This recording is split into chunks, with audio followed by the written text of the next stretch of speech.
छोटे भाई की तरह रखते थे। इनको पता चला कि मेरा ऐसे एक्सीडेंट हो रखा है, हाथ पैर दोनों टूट रखे हैं, तो ये मेरे से मिलने के लिए आए। मिलने के लिए आए तो साथ में मेरे लिए एक किताब लाए। मुझे अब भी याद है, लक्ष्मी कुमारी चुंडावत की किताब थी, मानसल रात। मुझे कहा कि ये तू क्या करता रहता है पढ़ा पढ़ा सारे दिन? मैं पढ़ा रहता हूँ, ये साथ वाले दो रूममेट है, ये थोड़ी देर रताई कर लेते हैं, फिर इनको तो पढ़ना होता है, ये अपने अंदर वाले रूम में चले जाते हैं।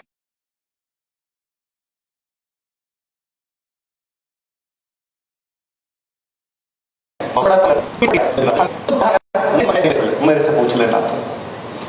वो टर्निंग पॉइंट है कि उस दिन के बाद मैं उस जगह पे उस स्थितियों में इतना घुसा, इतना अंदर तक पहुंचा कि बाद में मुझे लगने लगा कि यार अपने वास्तविक चीज तो ये है। अपने मैथमेटिक्स की तरफ फालतू में माथा मार रहे थे, अपना स्वाभाविक रुझान इधर है। ये महेंद्र भाई हमारे साथ वहां तैयारी किया करते थे, मुझे स्प्रिंग बोर्ड में ले जाने वाले यही थे। ये तैयारी छोड़ के आ गए। मुझे हमेशा आदर्श यही लगे, मैं हमेशा चाहता था कि मैं इनकी तरह बोलूं, मैं इनके जैसे कपड़े पहन लूं, इनकी तरह चलूं, ये जैसे बातचीत करते हैं वैसे मैं बातचीत कर लूं। हम इनके बारे में सुनते, अभी ये भैया स्केच बना के लाए तो मुझे वापस याद आया कि अपनी दीवारों पर स्केच बना लिया करते थे, सारी दीवारों पर स्केच उकेर लिया करते थे, कविताएं बहुत अच्छी लिख लिया करते थे। 2005 में आपके मिस्टर डेजर्ट थे, थारश्री रहे थे 2005 में, तो हम तो आज भी इनको थारश्री नाम से जानते हैं। ये क्रिकेट खेला करते थे, पार्थिव पटेल की और इनकी साथ में क्रिकेट खेली भी। कल मैं जब आ रहा था ट्रेन में तो मुझे स्प्रिंग बोर्ड के पुराने रूममेट मिल गए। और गागरिया गांव है, गागरिया के मुराद भाई आजकल रेलवे में इंजीनियर है, मुराद भाई मिल गए। तो उन्होंने कहा कि यार मुझे पता तो था कि तुम बाड़मेर में कार्यक्रम है उसके अंदर जाओगे, पर कैसे क्या वो लोग कैसे जानते हैं, कैसे जा रहे उस कार्यक्रम में? मैंने वापस कहा कि वो महेंद्र भैया पहले यहाँ स्प्रिंग बोर्ड मेरे सीनियर थे, उन्होंने फोन किया कैसे ऐसे कार्यक्रम है, तू आ जाएगा क्या? तो उनकी बात टालना मेरे लिए असंभव है, तो मुझे जाना ही था उसके अंदर। आप नहीं जानते होंगे महेंद्र भैया। उन्होंने कहा यार कैसे नहीं जानता, वो लेफ्टी है और क्रिकेट बहुत अच्छी खेला करते थे। मैं गुरु आपको बता के जाऊंगा, विश्व इतिहास पढ़ाएंगे आप, पुनर्जागरण पढ़ाएंगे। हम कहते हैं रेनेसा में, इनको सब चीजें आया करती थी रेनेसा में है। इस बार एग्जाम्पल देना कि महेंद्र सिंह तारातरा बाड़मेर के रेनेसा में नहीं है। आपके बाड़मेर का सौभाग्य है कि आदमी यहाँ का है, बाकी लोगों का दुर्भाग्य है कि आदमी अपना दायरा तोड़ के बाड़मेर से बाहर नहीं निकल पा रहा है। इन्होंने अपने आप को बाड़मेर तक सीमित कर लिया है। हमें हमेशा मोटिवेशन मिलता है, कहीं बाहर से लेने की आवश्यकता ही नहीं पड़ती।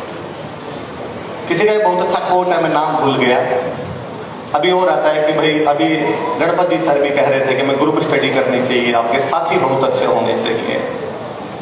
आप दोनों भूमिकाएं निभाइए, आप ऐसे साथी बनिए जो किसी का सहयोग ले सके, आप ऐसे साथी बनिए जो किसी को सहयोग दे सके।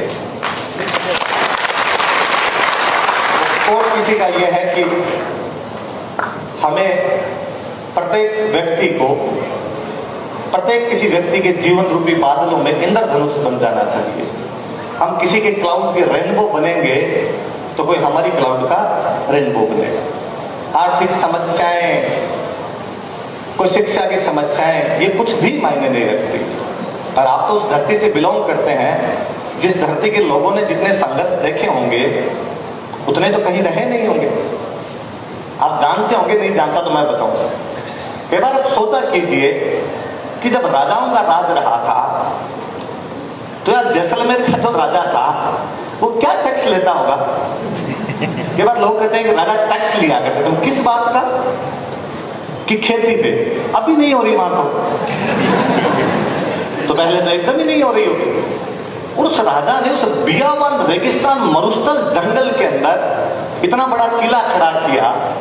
इकोनॉमी के क्या सोर्स रहे होंगे उनके, कहां से पैसा आता होगा उनके पास में? अभी थोड़ा सा कहीं जाके पढ़ेंगे तो आपको पता चलेगा कि भगवान जब कुछ नहीं देता ना तो बहुत कुछ देता है। जब कोई एक रास्ता बंद करता है तो कई रास्ते और खोल देता है। हमारे यहाँ खेती नहीं थी अच्छे उद्योग नहीं थे, पर भगवान ने लोकेशन बहुत अच्छी दी। आपको लगेगा सर लोकेशन में भी ऐसी कोई ढंग की चीज तो नहीं थी हमें। तो लोकेशन का मतलब ये है कि इधर पाकिस्तान में पड़ता था सिंध, और सिंध व्यापार का बहुत बड़ा केंद्र था। भारत की राजधानी थी दिल्ली और आगरा। यदि सिंध से दिल्ली और आगरा जाना है तो जैसलमेर बाड़मेर के अंदर से होकर जाना पड़ेगा, इसके अलावा आपके पास कोई इलाज नहीं है। इसलिए जो कोई सिंध का व्यापारी आगरा जाएगा, आगरा का व्यापारी सिंध जाएगा, वो जैसलमेर बाड़मेर वालों को टैक्स देके जाएगा। सबसे अधिक पारगमन शुल्क कोई लिया करता तो यहाँ के राजा लिया करते, तो अपने यहाँ के लोग व्यापारी थे। आप बिलीव नहीं करेंगे, जेम्स टोड अपने बुक में हरसाणी गांव का उल्लेख करता है।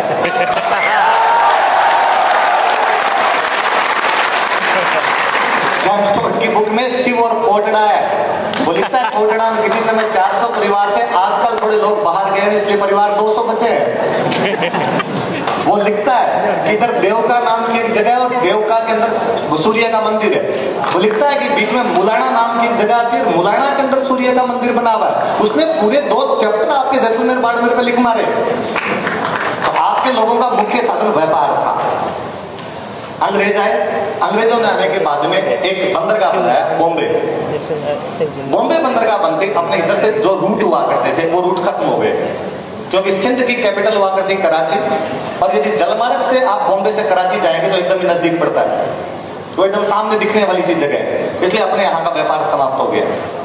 तो क्या हमारे यहाँ के लोगों ने पलायन कर दिया? क्या हमारे यहाँ के लोग कहीं पे चले गए? ना, वो इसी धरती में रहे। उन्होंने कहा दूसरा धंधा करेंगे। उन्होंने खेती की तरफ रुझान किया होगा, खेती के नए तरीके लाए होंगे। आज जब बूंद बूंद सिंचाई जैसी बातें करते हैं तब मुझे लगता है कि यार इसी धरती पे तो आपके वो पालीवाल ब्राह्मण रहे थे जिन्होंने सबसे पहले खड़ी व्यवस्था शुरू करके बूंद बूंद सिंचाई कर दी थी। आज भारत सरकार इजराइल से बुलाती है किसी को कि कम पानी के अंदर सिंचाई कैसे की जाए। वो पालीवालों के उस पुराने वाटर कंजर्वेशन को क्यों नहीं वापस रिस्टोर कर लेती कि कैसे उन्होंने कम जल के अंदर भी यहाँ पर सिंचाई कर ली थी। समय बदलता है, सब चीजों का समय बदलता है। वो बाड़मेर जैसलमेर जो कभी ये माना जाता था कि जयपुर के अंदर अफसर अपने जूनियर को डराया करते थे कि यदि ढंग से मेरी बात नहीं मानी तो पोस्टिंग बाड़मेर कर दूंगा। ये काले पानी की सजा हुआ करती थी। वो बाड़मेर अब काला सोना उगलता है।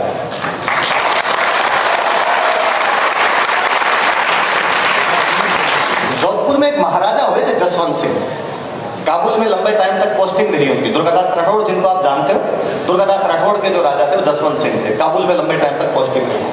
काबुल में अनार हुआ करते थे। उस राजा जसवंत सिंह को लगा अनार क्यों ना जोधपुर में लगा लिया जाए, क्यों ना बाड़मेर में लगा लिया जाए, और उसने अपने यहाँ पर अनार की खेती की। हालांकि राजा चेंज हुए, अजीत सिंह राजा बने, उसके बाद का पूरा जीवन जोधपुर के राजाओं का संघर्ष में निकल गया और अनार वाली खेती आगे नहीं बढ़ पाई। पर हमारे यहाँ के लोगों के कहीं ना कहीं दिमाग में तो था कि यहाँ पे अनार की खेती हो सकती है।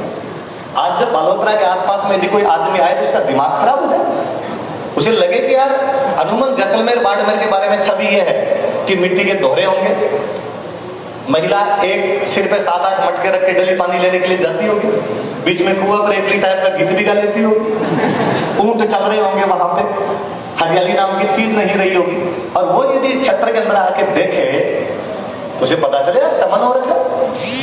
मुझे इतने स्टूडेंट ने एक दिन कहा कि सर ये बार बार क्या करते रहते हो कि बाड़मेर में अनार होते हैं, अनार होते हैं, ये भी बताओ हमारे अंगूर होते हैं। और इधर सिवाना साइड में अंजीर होने लग गए, और मुझे लगता है बहुत जल्दी तुम केसर उगा लोगे।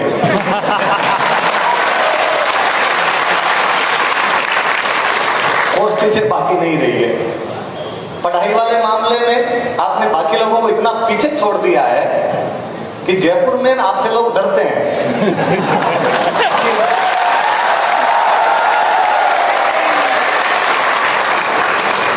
आपके गिराव के महेंद्र प्रताप सिंह जी हमारे सीनियर रहे वो स्प्रिंग बोर्ड में, बड़े भाई जैसे हैं, हमें खूब मोटिवेट वो करते हैं। हमारे आसपास के एक और कैरेक्टर है जिनसे खूब मोटिवेशन मिलता है। मुझे, मैं इतिहास का विद्यार्थी हूं तो मुझे लगता है कि उनका जो 2008 में 8वीं रैंक से आरएस में सिलेक्शन था वो बाड़मेर के इतिहास का वाटरशेड है, वो बाड़मेर के इतिहास का जल विभाजक है कि वहां से पहले बाड़मेर में पढ़ाई के प्रति रुझान, उसके बाद में पढ़ाई के प्रति रुझान एक अलग ही। सैकड़ों की तादाद के अंदर आसपास के कोचिंग के आसपास के जो रूम होते हैं उनके अंदर बाड़मेर बाड़मेर बाड़मेर दिखता है। आजकल तो मुझे बच्चे हंसते रहते हैं कि सर एक तो ये आपने और फेमस कर दिया। आजकल ये जो हमारे पीजी वाले होते हैं, जो है तो लोकल जयपुर का, लेकिन वो भी हमसे पूछता है कि रोटी है लेसो बे लेसो।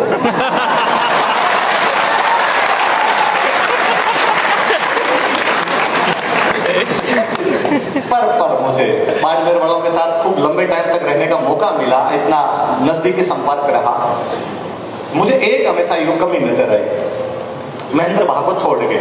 ये जरूर एक ऐसे करेक्टर हुए जिनके राजस्थान का ऐसा कोई जिला नहीं होगा जिसमें कोई जानकार नहीं हो। इनकी बदौलत हमारे भी वो दोस्त बने कि हम सब जगह जानते हैं। बाकी आप लोग जयपुर जाके भी रहते सब बाड़मेर वाले साथ साथ में हो। मुझे लगता है ये टेबू तोड़ दिए जाने चाहिए। जो अभी गणपत जी कह रहे थे कि दायरे तोड़ने इतने सरल नहीं होते, कठिन बात है, लेकिन दायरा तोड़ोगे और खूब सारी चीजें सीखोगे।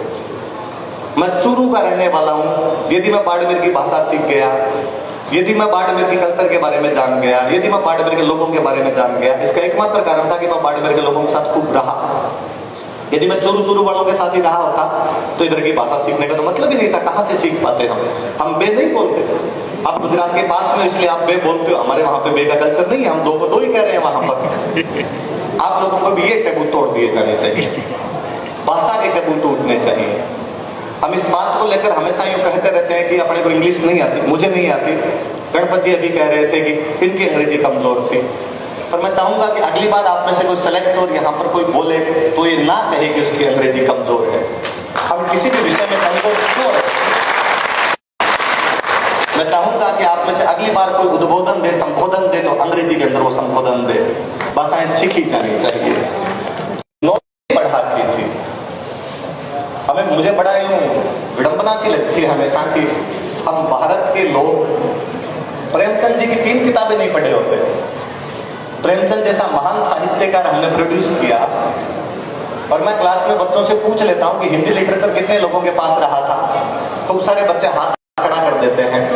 मैं उनको कहता हूं कि यार कोई कबीर जी के 5 दोहे सुना दो, या तुलसी के 5 दोहे सुना दो, या रहीम जी के 5 दोहे सुना दो, तो मुस्कुरा के वापस कहता कि सर 1 वीक सीरीज क्यों इन कर रहे हो वापस आप? आपको पता है कि दोहे हमने पढ़े ही नहीं थे।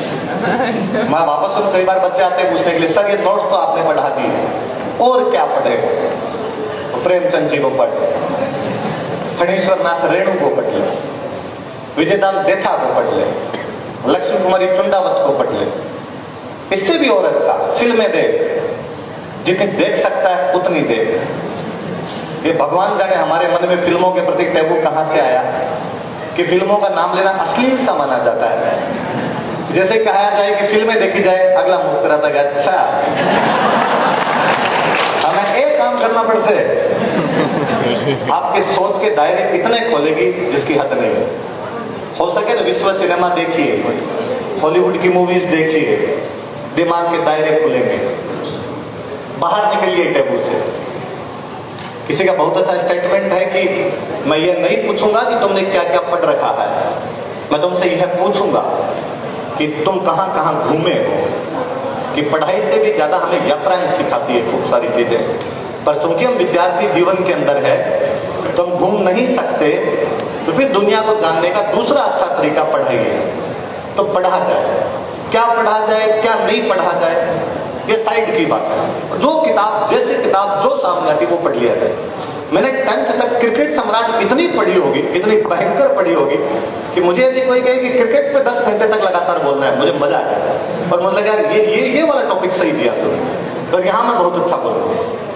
मुझे को बॉलीवुड के बारे में पूछना चाहे, मुझे लगा यार हाँ ये वाला टॉपिक और अच्छा है। मैंने जयप्रकाश चौकसे के लेख कई सालों तक पढ़े, मैंने फिल्मी मैगजीन खूब सारी पढ़ी होगी, यहाँ मैं बहुत अच्छी सी बात कर पाऊंगा।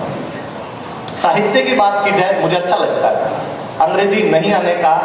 मुझे एक हमेशा ये मलाल रहा अच्छी अंग्रेजी नहीं आने का, क्या अच्छे इंग्लिश जो राइटर हैं उनकी किताबें नहीं पढ़ पाए, जबकि ज्यादातर जो किताबें वो इंग्लिश के अंदर।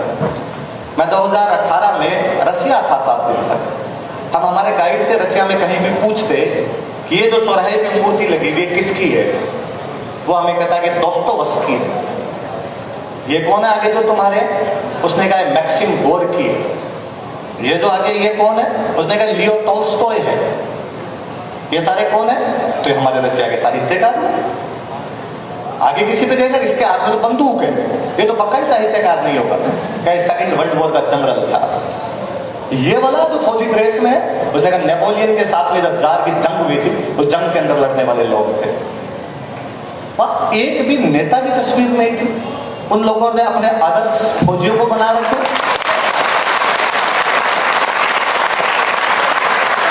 उन इन लोगों ने अपने आदर्श पढ़ने लिखने वाले लोगों को बना रखे हैं।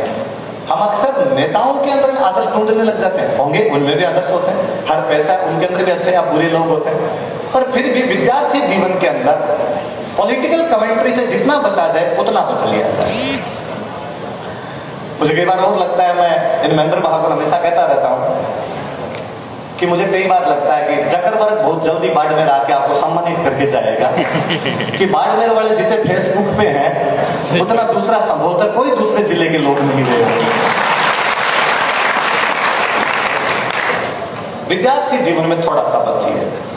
मैं नहीं कहूंगा कि आप सोशल मत होइए, आप सोशल रहिए, खूब सोशल रहिए, एकल खोलना होना इतना अच्छा भी नहीं होता है, पर इस सोशल मीडिया से थोड़ा सा दूर रहिए, ज्यादा प्रयोग नहीं किया जाए। एडिक्शन जिस चीज को हम कहते हैं, अति सर्वत्र वर्जिए, कि अति बुरी हो जाती है वो अति को त्यागिए। आप फिक्स कर लीजिए कि मुझे आधा घंटा, पौना घंटा, 1 घंटा ये व्हाट्सएप चलाना है, इंस्टाग्राम चलाना है, फेसबुक चलाना है, आप जो दूसरा चलाते हैं वो चला लीजिए, पर उसके अलावा बाकी टाइम के अंदर आप किताबें पढ़ने की हैबिट डालिए। आप यदि मोबाइल में भी कुछ पढ़ रहे हैं तो मतलब किंडल डाउनलोड कीजिए, एक ऐप आता है किंडल, उसमें किताबें हैं खूब सारी, वो किताबें वहां से डाउनलोड कीजिए, सस्ती मिल जाएगी, वो किताबें पढ़ना सीखिए। आप यात्राएं करते हैं, आप बस में कहीं जा रहे हैं 3-4 घंटे, आपने जब बस में 3-4 घंटे जाना होता है, आपने ये दिमाग में रहता है कि मोबाइल चार्ज कर लेते हैं, तो 4 घंटे बैटरी तो डाउन ना, और 4 घंटे मैं वीडियो देख लूंगा। कई बार मेरे को कोई स्टूडेंट आके कहता है कि सर मैं सारे दिन आपकी वीडियो देखता हूँ, और मैं उसको कहना चाहता हूँ तू देखता नहीं है, यूट्यूब दिखा रही है तुझे, तूने मेरे 2 ही वीडियो देखे होंगे, यूट्यूब ने आर्टिफिशियल इंटेलिजेंस से ये पता लगाया कि तेरी रुचि किसकी है। अब तू नहीं चाहेगा तो भी जैसे यूट्यूब खोलेगा उसमें वीडियो में रह जाएगा, उसने आपके दिमाग को कैप्चर कर लिया पूरी तरीके से। आप इसकी अपेक्षा ये कोशिश कीजिए कि आप किताबें साथ में लेके जाए। मैं घर वाले बीकानेर रहते हैं, अभी जयपुर से बीकानेर जा रहा था, यार रास्ते में क्या किया जाए, एक जेपी पे लिखी हुई बुक पढ़ी थी, 3-4 घंटे का रास्ता था, जितनी खत्म हुई जेपी वाली बुक कंप्लीट कर ली, 4 बातें नहीं सीखा उससे। मैं कंपटीशन नहीं देता, मैं कोई तैयारी नहीं करता, मैं केवल पढ़ाने का ही काम करता हूँ, पर मुझे लगता है कि एक व्यक्ति अपने पूरे जीवन में विद्यार्थी बना रहता है। हमें कलाम सर से ये सीखने की बेहद आवश्यकता है कि अंतिम समय तक पढ़ते रहे थे। पढ़ाई, जो भाई गणपत जी कह रहे थे कि माँ सरस्वती आप पर कभी ऋण नहीं रखेगी, आप कुछ भी पढ़ लेंगे, कहीं से भी पढ़ लेंगे, वो काम आएगा आपके। आज ईद उल अजहा है, ईद है आज, कुर्बानी का त्योहार होता है, किसकी कुर्बानी दी जाए। हालांकि अब हमने सिंबॉलिक रूप में बकरे की, भेड़ की, इनकी कुर्बानियां देनी शुरू कर दी। बाकी इस त्योहार के पीछे लॉजिक ये था कि उन चीजों की कुर्बानी दे दी जाए जिनके हम एडिक्ट हैं। हम मोह माया में ना, सोशल मीडिया का थोड़ा प्रयोग कम कर दें, सारा एक साथ नहीं छूट। रोजगार की चिंता रहती है, विद्यार्थी जीवन में स्वाभाविक चिंता है कि रोजगार की चिंता रहे, पर उसको बर्डन मत बनाइए, उसको भी अपने ऊपर ला दिए मत कि सिलेक्शन करवाना, सिलेक्शन करवाना, सिलेक्शन करवाना। मैंने ऐसे बच्चों को अक्सर, जो गणपत जी बता रहे थे, एग्जाम में हड़बड़ाते देखा है। थोड़े से चिल रहेंगे, थोड़ी सी लाइफ को एंजॉय करेंगे, उसके साथ पढ़ने वाले बच्चे इन चीजों को ज्यादा अच्छे से इजीली कैप्चर कर पा रहे थे, ज्यादा अच्छे से उसको परस्यू कर पा रहे थे। इन लोगों ने इतना लोड नहीं लिया, उन लोगों के इतने एग्जाम में सिलेक्शन हो जाते हैं जिसकी हद नहीं।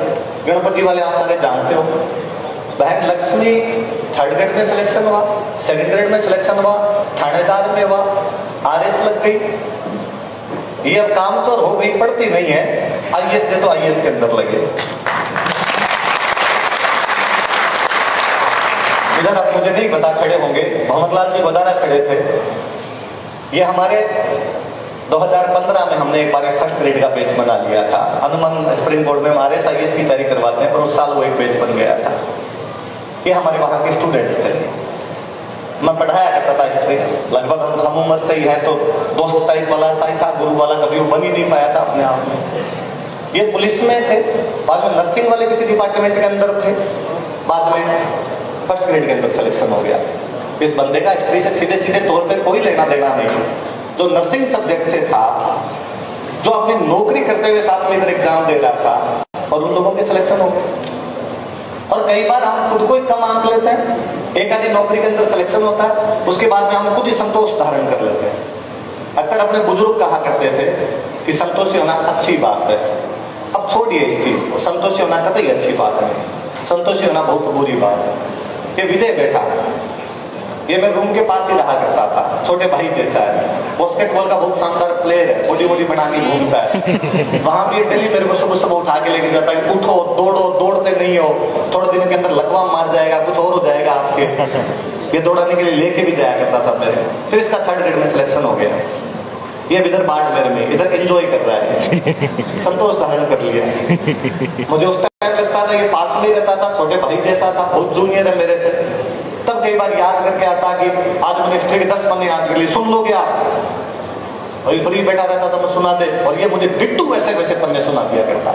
और मुझे हमेशा लगता है यार ये टावर खूब आगे जाएगा, पर टावर खुद ही संतोष धारण करके बैठा है।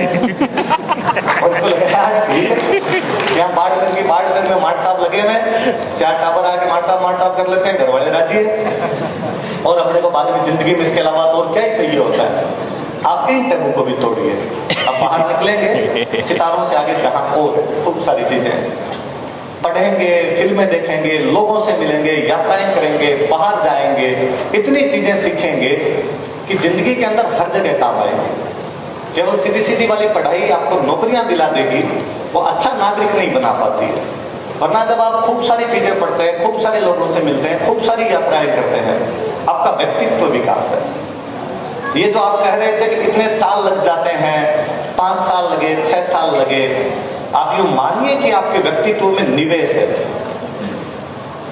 मेरा हमेशा मानना रहा कि हर बंदे को भले उसको नौकरी करनी हो या ना करनी हो, उसे एक बार कंपटीशन की तैयारी जरूर कर लेनी चाहिए। मेरे से छोटे वाले भाई ने बहुत जल्दी हाथ खड़े किए, उसने कहा नहीं देना एग्जाम मुझे। मैंने कहा कोई बात नहीं, एग्जाम मत दे, तो कोचिंग कर, पढ़ 1.5-2 साल पढ़, मत देना एग्जाम। मनुष्य बनने की प्रक्रिया का अहम पड़ाव है। जब आप सेलेक्ट हो जाएंगे, जब आप नौकरी करने लग जाएंगे, जिंदगी में ज्यादा अच्छी जगह पे होंगे, तब आपको लगेगा कि वो जो जीवन जिया था वो सबसे अच्छा रहा। कई बार मंजिल में उतना मजा नहीं आता जितना सफर में रहता है। ये सफर है, इस सफर के दौरान ज्यादा इंटरेस्टिंग माहौल रहना चाहिए, इंजॉय करते हुए पढ़ा जाना चाहिए। आप बर्डन लेके पढ़ेंगे तो भी वो सफर कभी इतना अच्छा नहीं लगेगा, और सिलेक्शन में कहीं ना कहीं आपको रोकेगा। इस बर्डन को यदि आप दूर करेंगे, इसी वे के अंदर लेके पढ़ेंगे, तो जिंदगी आपके लिए ज्यादा सुकूनदायक और ज्यादा अच्छी हो जाएगी। एक बात हो, अक्सर मेरे से वहां बच्चे खूब सारे पूछते रहते हैं कि सब्जेक्ट हम पढ़ाते हैं, मैं हिस्ट्री पढ़ा लेता हूँ, कोई सर ज्योग्राफी पढ़ा लेते हैं आगे, कोई इकोनॉमी पढ़ा लेते हैं, बच्चे उनको पढ़ के पास भी हो जाते हैं। अक्सर बच्चे आगे पूछते हैं सर करंट जीके जो है वो कब से पढ़े? आज से पढ़े? सर एग्जाम तो मेरे को देना 2024 में, मैं भी सर छोटा ही है, तो 2023 वाली वैकेंसी दे पाऊंगा या 2024 वाली दे पाऊंगा, तो तब तक तो करंट जीके बचेगा ही। सर उस टाइम वाला पढ़ लो। मुझे वापस लगता है कि करंट जीके पढ़ना सब्जेक्ट नहीं है, वो आपका व्यक्तित्व विकास है। यदि विद्यार्थी जीवन में किसी आदमी को अपने आसपास की घटनाओं की जानकारी नहीं है, ये अपराध है। यदि कोई विद्यार्थी जीवन के अंदर नहीं जानता कि शिंजो आबे कौन है, इसका मतलब अपने साथ में बुरा सलूक कर रहा है। आप डेली हैबिट डालिए कि आप करंट डेली पढ़िए। ये पता नहीं हमने क्यों छोड़ दिया, आपकी इस साइड के अंदर भी रहा होगा। हमारे उस साइड में मेरी परवरिश गंगानगर वाले उस बेल्ट के अंदर खूब हुई। मेरे पापा वहां टीचर रहे हैं, नहरी एरिया में, उस एरिया में। मैं वहां देखा करता था कि 8:45 बजे बीबीसी वाली खबरें आया करती थी।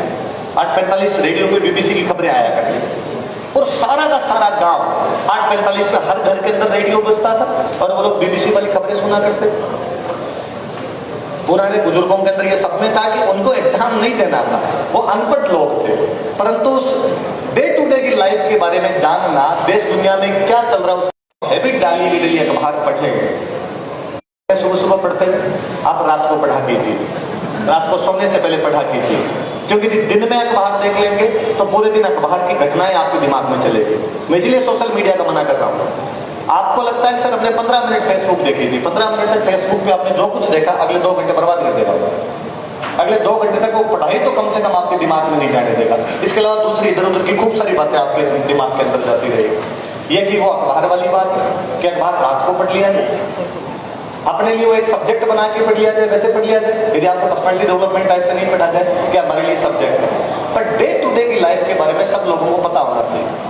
अक्सर लोग कहते हैं इंटरव्यू की तैयारी कैसे करें, मुझे लगता है ये तैयारी थोड़ी होती है इसकी, ये तो जीवन प्रक्रिया है।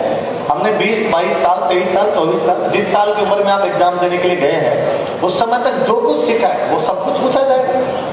और यदि सीखने की प्रक्रिया को बाधित कर दिया है तो फिर तो मतलब ही नहीं बचा आपका।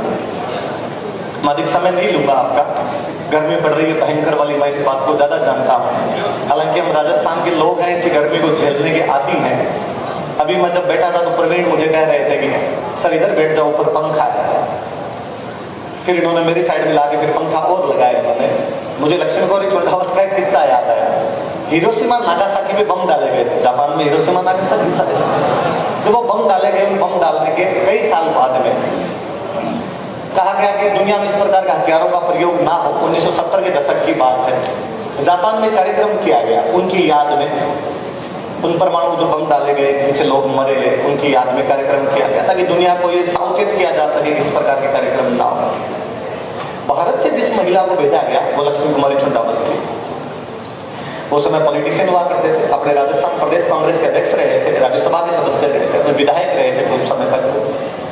उनका मैं एक किस्सा पढ़ रहा था। उन्होंने लिखा कि जापान में जिस जगह पर मीटिंग हो रही थी उस जगह पे बहुत गर्मी थी, और गर्मी भी वो ह्यूमिडिटी वाली जो गर्मी होती है उस प्रकार की वहां पर गर्मी थी, इसलिए सबके पसीने चो रहे थे। मैं भी बहुत गर्मी के अंदर ही थी, पर मैं चुपचाप बैठी थी, क्या किया जा सकता था, वातावरण ही ऐसा। मेरे पास में इंग्लैंड की एक महिला बैठी थी, और उस महिला ने बेचारी ने बार बार अपने पास एक स्प्रे था और स्प्रे को छिड़क रहे थे। शायद गर्मी कम करने का कोई स्प्रे अंग्रेजों के पास रहा होगा जिसको छिड़क रहे थे। ठंडे प्रदेश के लोग तो गर्मी ज्यादा ही लगती है उनको। उसने अचानक लक्ष्मी कुमारी चुंडावत की तरफ देखा तो उसको लगा कि ये महिला साड़ी में घोटमोट होके बैठी है, तो इसको तो भयंकर गर्मी लगती है, क्योंकि मैंने तो बहुत कम कपड़े पहन रखे हैं तो भी गर्मी लग रखी है, ये तो मर जाएगी थोड़ी देर के अंदर। और उसने लक्ष्मी कुमारी चुंडावत की तरफ वो स्प्रे किया कि बहन तू भी छिड़क ले थोड़ा बहुत, तो थोड़ी गर्मी तो कम लगेगी। लक्ष्मी कुमारी चुंडावत कहते हैं मैंने उसे मना किया, लेकिन फिर मैंने मन ही मन सोचा कि मैं किसी से भी मर सकती हूँ, गर्मी से तो नहीं मरूंगी।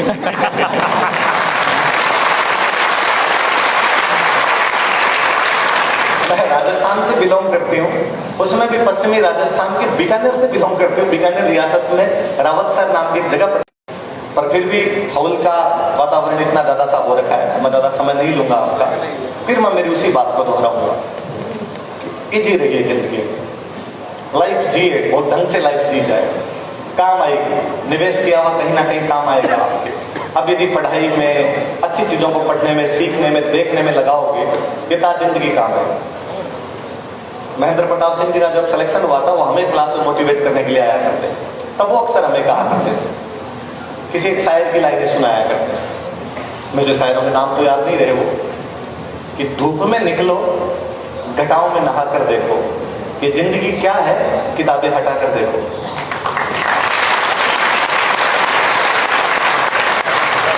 असल में तो जब हम ये बात करते हैं कि हमारा कोई आदर्श है, हम किसी से मोटिवेशन लेते हैं, मेरे में भी ये कमी रही है, आप में भी रहती होगी। हम हमेशा एग्जैक्टली उसके जैसा बनने का प्रयास करते हैं कि जैसे ये पढ़ा था मैं पढ़ लूंगा।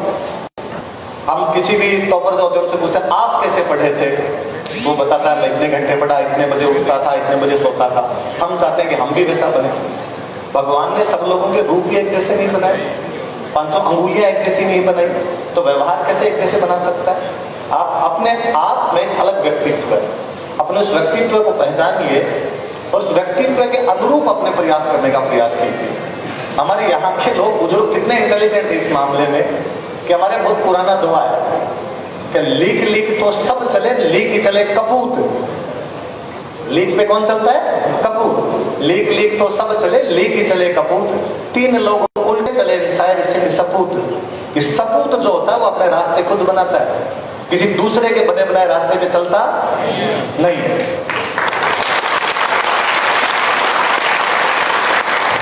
भगवान बुद्ध वाला कोट है अपने आप में कि अप दिवो भवे, अपने प्रकाश खुद बनो। कि भगवान खुद जब मर रहे थे तो उनके आसपास जो शिष्य बैठते उन्होंने कहा कि भगवान आप तो चले जाओगे, फिर कोचिंग तो बंद हो जाएगी, बाद में कौन पढ़ाएगा कोचिंग के अंदर। उन्होंने वापस कहा कि सेल्फ स्टडी, इसके अलावा और कोई इलाज नहीं है। मैं तो खुद ही 6 साल तक सेल्फ स्टडी कर रहा था, बाद में जाके सिलेक्शन हुआ था मेरा। अब तुम भी ये कर लोगे, अपदिवो भव, यदि अपना प्रकाश खुद बन जाओगे तो अपने आप में सफलताएं मिल जाएगी। इसलिए आप लोग भी इस प्रकार के प्रयास करें। आप लोगों ने मुझे बुलाया, मौका दिया, आभार प्रकट करने के लिए कोई शब्द नहीं। मैं फिर कहूँ कि अक्सर इन लोगों को ऐसे मंच खूब मिले क्योंकि इनके सिलेक्शन हुए, मेरा सिलेक्शन नहीं हुआ कहीं, तो ऐसा मंच कहीं पर नहीं मिला। तो मेरे पास इस प्रकार की सफलता वाली कहानी भी नहीं अपने आप की कि मैं इस प्रकार से सफल हो गया था। फिर भी इधर उधर की जो बातें हैं वो आपके सामने बताइए, आपको बातें वो अब समय नहीं लूंगा मैं आपका।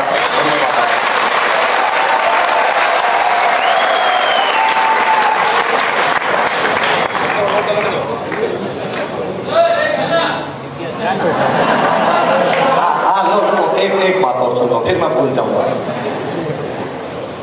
हमारे 15 अगस्त 26 जनवरी पर कोचिंग छुट्टी नहीं करते हैं, कोचिंग चला लेते हैं।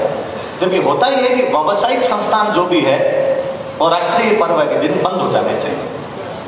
कोचिंग व्यावसायिक संस्थान है, हम साफ साफ व्यापारी हैं, व्यापार चला रहे हैं, तो हमें बंद कर देना चाहिए हमारा व्यापारिक संस्थान, पर हम चलाते हैं उसको। क्यों? हम कहते साहब हम शिक्षा वाला काम कर रहे हैं, आज पढ़ाएंगे नहीं, आज कम से कम राष्ट्रीय पर्व तो मना ही सकते हैं।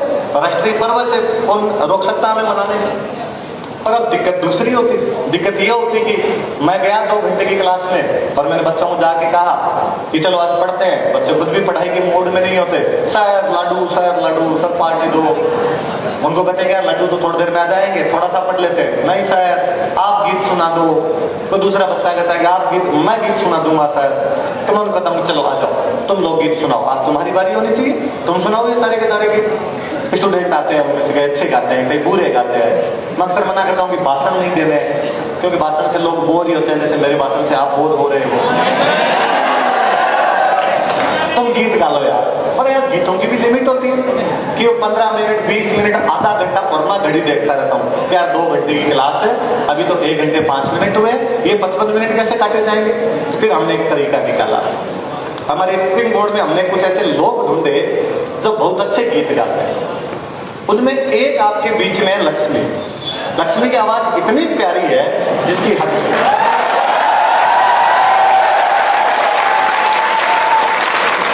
लक्ष्मी ने एक बार मुझे कहा कि सर मुझे गीत गाने आते हैं। मुझे लगा कि जैसे नॉर्मल बच्चे गीत गाते हैं वैसे ये भी गा लेती होगी। अच्छा तुम गीत गाती हो, स्कूल कंपटीशन वगैरह गए होंगे? मैंने कहा सर स्कूल छोड़ो, आप तो यूट्यूब पे लक्ष्मी लिखो, भजन पढ़े, कैसेट पढ़े इतने अच्छे जिसकी हद नहीं है। आप लोग नहीं जानते होंगे, मैं बता रहा हूँ। घर को जोगी जोगड़ो आन गाँव रो सिद्ध। तो मैंने लक्ष्मी को अभी बैठते टाइम वापस कहा था कि मुझे लगा कि तुम गीत सुना दोगी कोई ना कोई। लक्ष्मी ने कहा शायद मेरे तो दिमाग से निकल गया, आप लास्ट में कह देना कि गीत सुनाना है।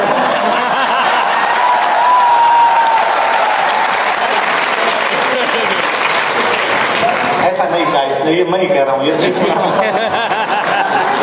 मैं भूमिका बांध रहा हूँ। अभी लक्ष्मी आपको बहुत अच्छे से गीत सुनाई। मैं बेसुरा गाता हूँ इतना, तो क्यों बेसुरे गीत नहीं सुने जाने चाहिए? सवाल मुझे लगता है सर आपने गणपति से पूछ लिया था, कोई नया आदमी पूछे ज्यादा ठीक रहे, मेरे से नहीं। अच्छा सर मैं डेली 11 घंटे पढ़ाई करता हूँ। सर मैं डेली 11 घंटा पढ़ाई करता हूँ, उसमें मेरी 8 घंटे पढ़ाई होती है। 2 घंटे मेरे ये विचार सकते हैं कि मैं सिलेक्शन होने के बाद मैं गणपत सिंह जी के कैसी ड्रेस ले जाऊंगा उसके लिए, और उनको पता है क्या है, उनके तो ले जाऊंगा, लेकिन उनकी माता जी के लिए और उनकी मैडम के लिए मुझे पता नहीं है कैसी ड्रेस वो पसंद करेंगे या नहीं करेंगे। तो मेरा को थोड़ा विचार भी चलता रहता है। और मेरे परवीन जी भाटिया सर है जो सूरतगढ़ से, उनके बारे में भी मैं कुछ बोलता हूँ, तो ज्यादा ये बात चलती रहती है। तो सर थोड़ा ध्यान डिस्टर्ब नहीं होता है। ध्यान डिस्टर्ब होता है, थोड़ा ध्यान डिस्टर्ब नहीं होता है। इसके बारे में मैं सर मैंने देखा सर ये बात ही बात है, ये बात नहीं सोचेंगे, ये भी बात ही बात है सर। आज स्वाभाविक सी बात ऐसी बातें दिमाग में आएगी सबकी आती, इसमें डिस्टर्ब होना है कि आपकी भी करो थोड़ा कुछ तो क्लास में कहता हूँ कि क्लास में कोई लगी तो मैं क्या हुआ, वो सोचा कि एस टीम बनने के बाद ओपन बॉडी जीप में जाऊंगा तो हाथ कैसे हिलाना है। स्वाभाविक सबके साथ होती है, आपके साथ भी होनी चाहिए।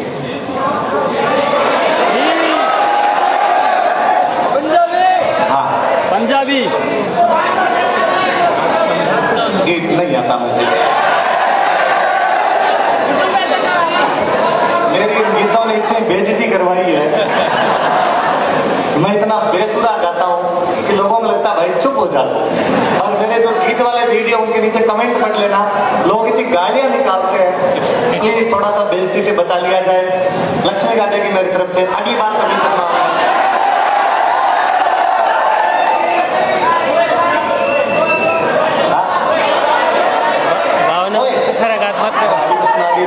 ऐसे बातों के बीच में जब दोहे आते थोड़ा अच्छा लगता है, यूं चला के किसी कहा जाए कि दोहे सुना जाए, ये नहीं होता। मेरे को तो जब महेंद्र महावीर इन्होंने कहा था कि तुझे आके मोटिवेशन देना है, तो मुझे ये भी बड़ा अजीब लगा था, क्या ऐसे सीधे सीधे मोटिवेशन कैसे दिया जाता है। मैं नेचुरल 1-2 घंटे की क्लास होती है, उसमें बीच में 5 मिनट 7 मिनट कुछ ही बोल जाता हूँ। आपके साथ दिक्कत हुई, आपके पास मेरे वही वीडियो पहुंच पा रहे हैं जिनमें मेरी बात की हुई है। ज्यादातर लोगों को तो ये लगता है कि मैं स्प्रिंग बोर्ड में बात करने के लिए रखा हुआ हूँ। प्री वाले जब एग्जाम थे तो एक दिन एक बच्चा मेरे पास आया, उसने आके कहा कि सर मेरे पापा का फोन है, और मेरे पापा ने आके कहा कि तुम्हारी कोचिंग बहुत अच्छी है।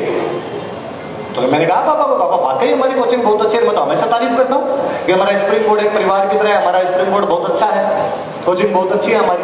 उनका नहीं पढ़ाई वाली बात नहीं कर रहा, पर तुम्हारी कोचिंग कितना ध्यान रखती है तुम्हारा कि बच्चा प्रेशर में नहीं आ जाए, इसलिए प्रेशर रिलीज करने के कार्यक्रम भी चलाती है। मैंने कहा हाँ पापा, कई बार बीच बीच में कोई टॉपर्स आते हैं, टॉपर्स आके और यूं बातें करके जाते हैं। उनका नहीं, तुमने एक कॉमेडियन भी तो रखा हुआ है जो 2-2 मिनट 2 घंटे की क्लास में एक आदमी 2 मिनट आता है, बात करके चला जाता है। कौन, क्यों एक दाढ़ी वाला सा आता है तुम्हारे वहां पे? मैंने कहा, उस स्टूडेंट ने कहा अपने पापा को नहीं, वो पढ़ाते तो 2 घंटे बीच में 2 मिनट कोई बात कर लेते हैं। तो यार मैंने वही सुना था, और मुझे और लगता है मेरे वाले वीडियो वो लोग तो देखते ही नहीं जो पढ़ाई करते हैं, वो देख रहे हैं जिनका पढ़ाई से कोई लेना देना नहीं। आजकल या तो महिलाएं देख रही है कि चौथ का व्रत कैसे खोलते हैं,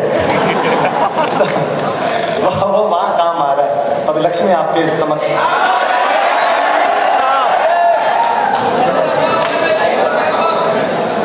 मोबाइल एक दो तो मैं थोड़ा लिरिक्स देख के सुना, तो नहीं आते मुझे वाकई। आपने पता नहीं कैसे ये पता लगाया कि मुझे आते हैं। पंजाबी, ये इसके साथ भयंकर दिक्कत हो रही है कि आप में से किसी को पंजाबी नहीं आती। आपको पंजाबी में केवल नाचना आता है, वो भी 8 बजे के बाद।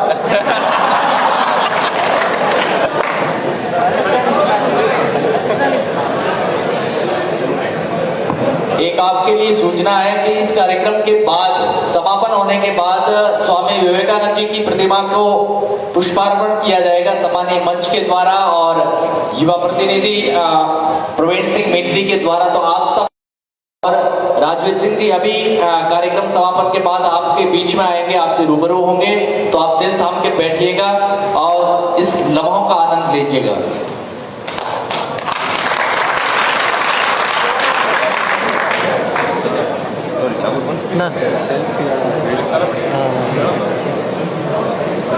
एक कोई गीत है, जगजीत सिंह की गजल है। जगजीत सिंह का नाम सुना?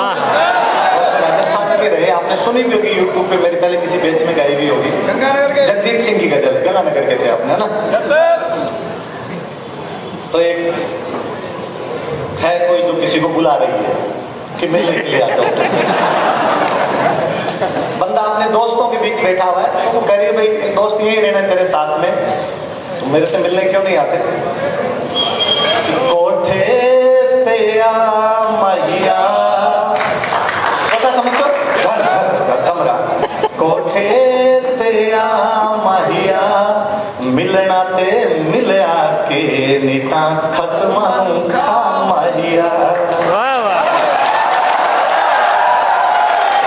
मिलना ते मिलया के नीता खसमानू खा मैया। वो वापस कहता है कि लेना है मित्रा तो, कि मुझे भी ज्यादा ढंग के लगते नहीं है मेरे फ्रेंड, मुझे तरह से मिलना तो है, कि लेना है मित्रा तो मिलने ते आ जावा, डर लगदा है छितरा तो। तो मतलब जूते, जूते का डर लगता है कि कूट देगा तुम्हारे घर वाला कभी पकड़ के।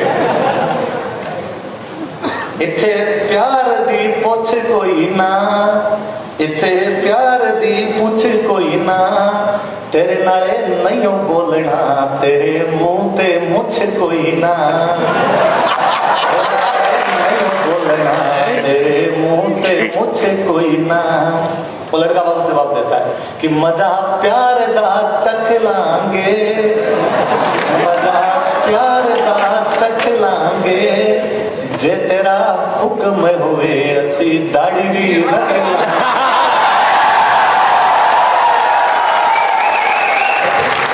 जे तेरा हुक्म होवे असी दाढ़ी भी रख लांगे। चलो धन्यवाद।